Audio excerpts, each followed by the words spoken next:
Hello friends, అందరు బాగున్నారా? నేనైతే చాలా బాగున్నాను. ఇదిగోండి, నేను ఈరోజు ఉలవకట్టు చేస్తున్నాను. ఉలవ పిండి. ఇప్పుడు కావాల్సింది ఇదండి, ప్యాన్ పెట్టుకుని ఆయిల్ వేసుకొని ఆవాలు జీలకర్ర వేసుకోవాలి. ఇప్పుడు అందులోనే ఉల్లిపాయలు పచ్చిమిరపకాయలు కరివేపాకు వేసుకొని బాగా వేయించుకోవాలి. తర్వాత అల్లం చిన్నగా కట్ చేసుకొని దాన్ని కచ్చబచ్చగా దంచుకొని వేసుకోవాలి. అండ్ టమాటీ కూడా వేసుకొని సాల్ట్ వేసుకోవాలి మగ్గడానికి.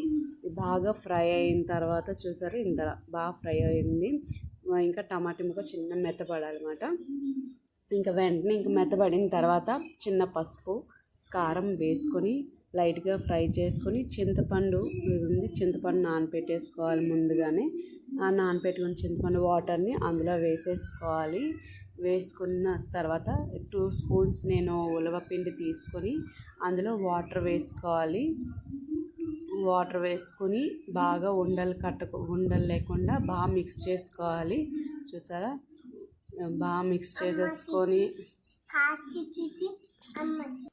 చూసారా, ఇది ఫ్రెష్ ఉలవపిండి కాబట్టి చాలా అంటే అది నొరగలు వస్తుంది. చూసారా, ఇప్పుడు మరిగిన వాటర్లోని ఈ పిండి వేసేసుకోవాలి. ఇప్పుడు ఉండలు లేకుండా కలుపుకోవాలన్నమాట దీన్ని.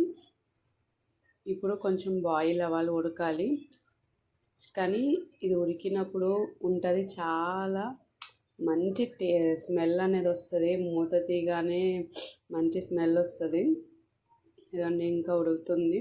కొంచెం అది పచ్చి వాసన పోయినంత వరకు ఉడికించుకోవాలి. అప్పుడు అనేది మనకి స్మెల్ వస్తుంది, దగ్గర పడుతుంది. చూసారా, ఫస్ట్ లిక్విడ్గా ఉన్నది చూసారా ఎలా దగ్గర పడుతుందో. లాస్ట్లో కొత్తిమీర కూడా వేసేసుకోండి. ఇదిగోండి, గార్నిష్ చేసుకొని ఒక బౌల్లో సర్వ్ చేసుకుంటే ఉలవకట్టు రెడీ అయిపోయినట్టు. మీరు ట్రై చేయండి, చాలా హెల్దీ, కానీ టేస్ట్ మాత్రం అదిరిపోతుంది. మీరు ట్రై చేయండి ఫ్రెండ్స్. నా ఛానల్ని సబ్స్క్రైబ్ చేసుకోండి.